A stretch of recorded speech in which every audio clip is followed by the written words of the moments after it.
Welcome to our video on how to add a calendar control to a view in Dynamics 365.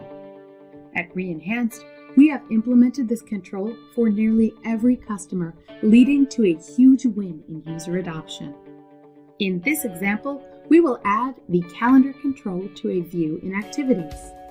First, I will open the Solution Explorer, expand Entities, expand Activities, and select the view.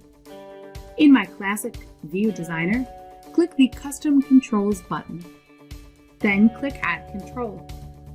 Select Calendar Control and then click the Add button. Back at the Custom Controls box for this view, we have to define where this control should run. In this example, I want to use it regardless of user access type. Below, I have to set a start date and description on my control. This is how the system knows when to display which activity on which date and the text that should appear on my calendar. Here, I have set start date to be my scheduled start and description to be my subject field. When you have finished, click OK.